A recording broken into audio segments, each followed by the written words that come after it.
You run down on your feature event, 25 laps. On the pole is car number 98, Bud Finale of Jamestown, New York, a 1957 Chevy. Next on the pole, car number 8, Emory Mahan of Warren, PA, a 1957 Chevy. Of January in the year 2005. This is an interview with Emory Mahan in Warren, Pennsylvania. Why did you race? Well, first, there wasn't a lot of things to do during that period of time, and I really enjoyed the raw competition. It was a thrill.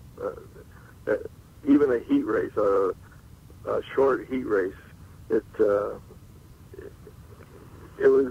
just got your adrenaline running, and I guess I enjoyed that part of it. What tracks first did you run at locally? And locally there was the first track we ran on a regular basis was called Dickie Bend. This was in Warren. It was named after Dick Morrison and Ben White, and hence the name Dickie Bend. And they started racing there in 1948. That was on a weekly basis, and we raced there initially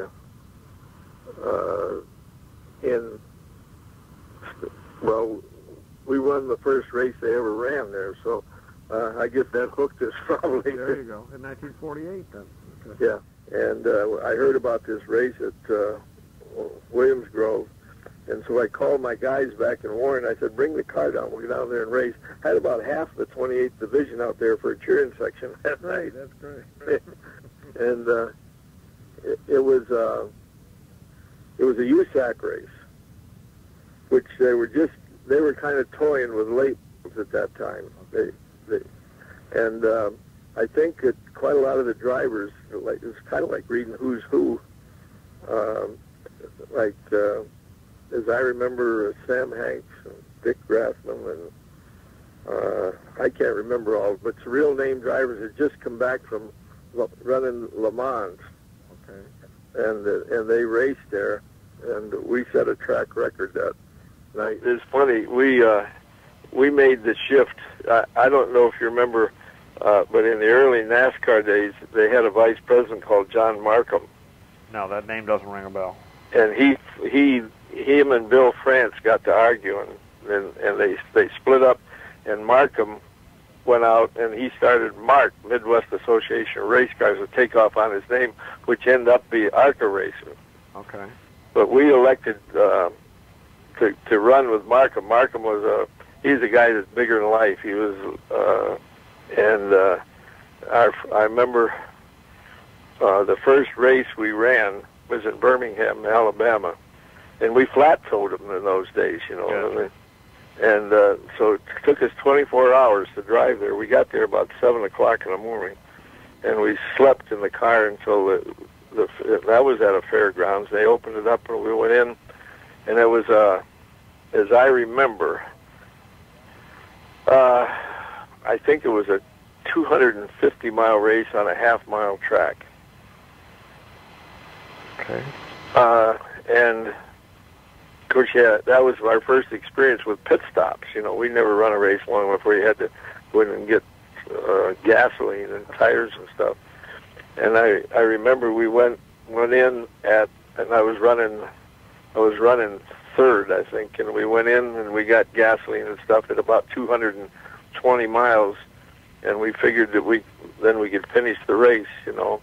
And we went and got back on, and we were 7th when we got back on. And at 225 or 30 miles or somewhere, they shut the race off. And the reason they shut it off, they called it for darkness at 3 o'clock in the afternoon. Oh. So we went in to get paid, and they paid you if you got first, you got paid first. And a guy named Harold Smith won the race.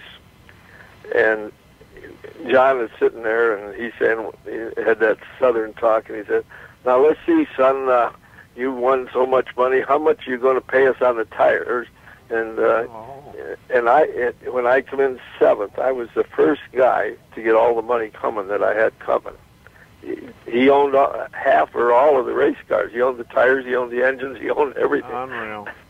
And so, but the way he was doling the money out, he would they were so far from home, he'd give them money enough to get back home. Unreal. And he kept the rest of it to pay against these engines and stuff. Interesting story. The first major competitor was a guy named Bobby Allen. Okay. Where was he out of?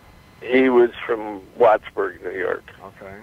And he had to run a flathead Ford, and he had one of them cheater cars. He planed the heads on the car. Gotcha. That's amazing, but that's really the truth. And then Bobby Rumbaugh was the next major competitor. Okay. Was he a Pennsylvanian? He was from Corey, Pennsylvania. Yeah. So those are some of your early competitors. Yeah, and Dean Layfield was always a great competitor. Squirt Johns, Bobby Schneiers. Those were really great competitors.